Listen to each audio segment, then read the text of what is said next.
Hi, this is Dr. Lisabeth Medlock from Life by Design Coaching with your life coaching tip of the week for the week of June 11th, 2012. Missed you last week. I took a week off, so this week I want to talk about some words that you should get rid of in your vocabulary, and these are the words that tend to keep us stuck where we're at and keep us from moving forward.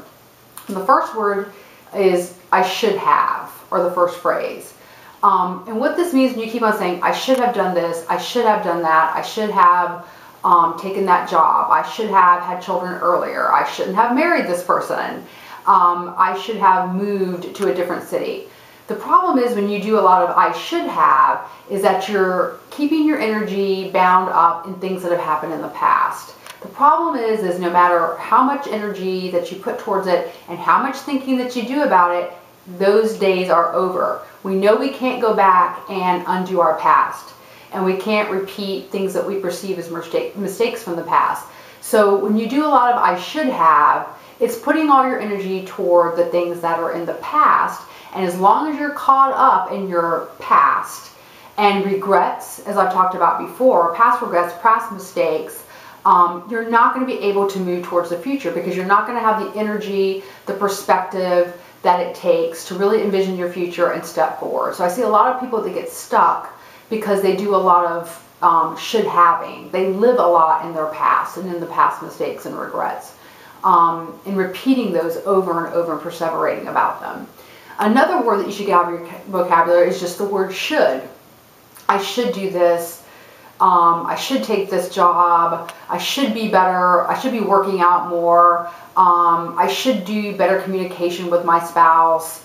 I think the problem is when we get caught up in shoulds that they take us away from thinking about what we really want and what we really need to do.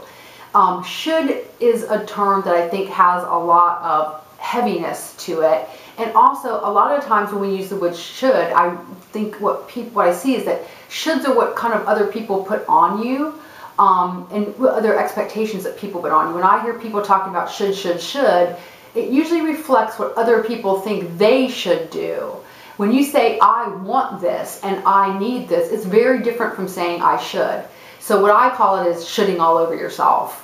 And it tends again to be something that is external expectations, things you can't control. And the shoulds always carry this kind of feeling of, yeah, I should be doing that. It's not really what I want to do. And it puts pressure on people. People get stressed about it and they get caught up in doing things they don't really want to do or need to do. So should come out of your vocabulary. I said should. The other word that I think trips people up a lot is but. And I hear a lot of putting qualifiers on things. So I hear a lot of people, I call this making a ton of excuses. You know, I really need to change jobs because I really hate what I do, but, and then there's all these things that they say after that are limitations and walls. And a lot of times, the walls and the barriers that are there are things that you actually put up in front of you. Some of them are actually there, but some of them you create yourself. And so people that tend to get stuck, they say a lot of but. So they'll say something positive, I would like to do this, but.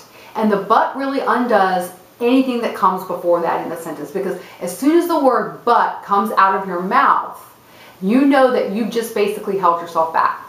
You've thrown up a barrier, you've thrown up a wall. So that should come out of your vocabulary. And the other word that I hear people that are really stuck say a lot is when. I'll have kids when I have a better job. I'll be in a relationship when I have more time to give to it.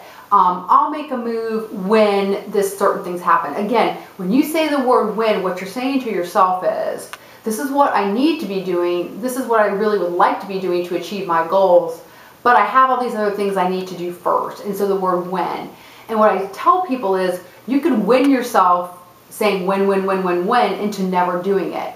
And these are people that think that, I think when you say a lot of wins, people that think that life works in some kind of systematic, incremental, things happen, then other things happen, then other things happen. We know that's not true. Life is kind of chaos. We don't know what's going to happen. If you wait sometimes for all the wins to happen, they may never happen. So I think in terms of living in the moment and doing things now, you have to kind of take stock of where you're at and kind of move forward and do it now. When you place wins, it's the same thing as placing walls in front of you. because life doesn't work systematically, it doesn't work orderly, and it doesn't work incrementally. And saying when means that, yeah, all these things are supposed to happen first. We all know that doesn't happen. So seize it now, seize the opportunities now, because you can win yourself into what I call complete inactivity, and that keeps you stuck. So those are words I think that are important to really watch when you have a lot of those in your vocabulary. Should have, should, but, and when. Because those words I think keep you trapped either from not moving forward in a present state, or they keep you wrapped up in the past. But what they don't do is give you the energy and the motivation and the positive attitude you need to actually achieve your goals and move towards something that you really want in life. So I hope you've enjoyed this coaching tip of the week. I will see you next week for another tip. Have a great week.